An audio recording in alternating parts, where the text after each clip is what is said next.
I'm going to share a poem with you that ties into my piece that's over here in this corner. I have a piece called Dream Kitchen. I think a lot about food. I write a lot about food, so this poem is about food. It's about visiting my grandmother in Hong Kong and trying really hard to learn her recipes and learn from her, and just kind of what comes up in that journey. And I'm really excited. Ding Ting is going to be improvising alongside me. So yeah, we just tried out earlier today for the first time, and we're going to see how it goes. Yay! All right, this poem is called Hunger is Inherited. Cooking is confusing when the stomach wants something, but the head doesn't hold words to know what these ingredients will become. I see my mother's mother, her hands folding bamboo leaf triangles around sticky rice, squatting on a newspaper in our kitchen.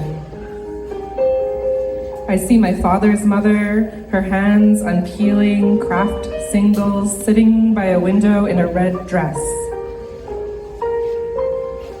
I've gone searching for recipes in the kitchens of other grandmothers, only to find them stuck like tea leaves to the sides of my cup.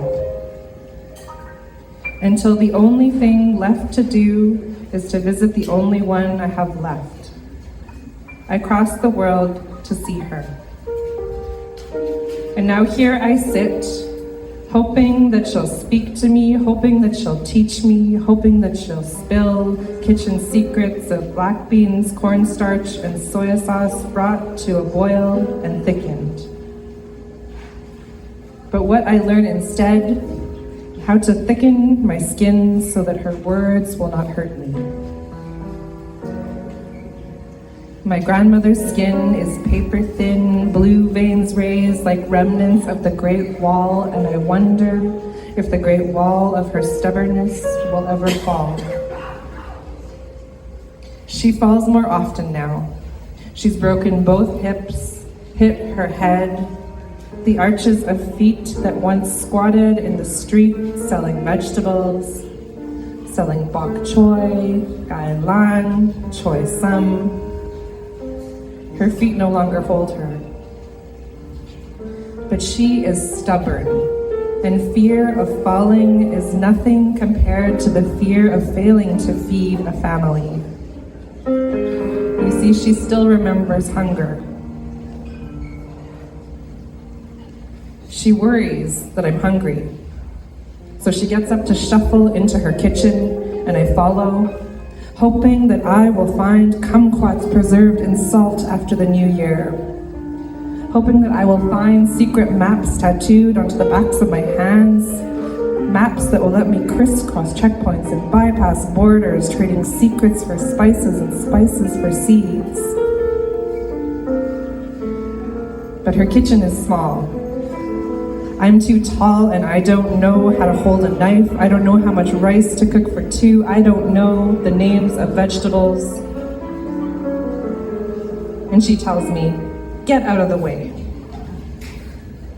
From the sidelines, I watch her. I watch her rinse rice, slice wintermelon, heat peanut oil and wok, crisscross green onions, ginger, and soy sauce across fish belly. My belly has never known hunger, and yet I am afraid that when the last Saskatchewan farmer yields to Monsanto, we won't know how to feed our cities. I am afraid that when the grandparents are gone, our tongues will long for food that we no longer know how to name. I am afraid that the food we eat will feed us, but our taste buds will not flower.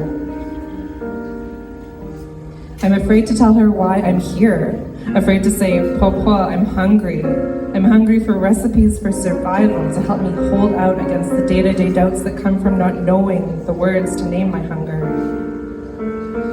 I'm hungry for the wisdom of women who carry the weight of the world on their hips.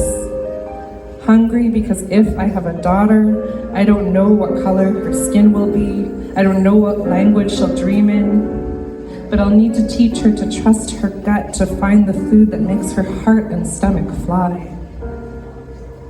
But I can't say any of this in Cantonese.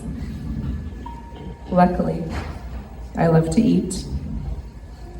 Now it's 6 o'clock, the fish is steamed, the neighbors are home, and the news is on.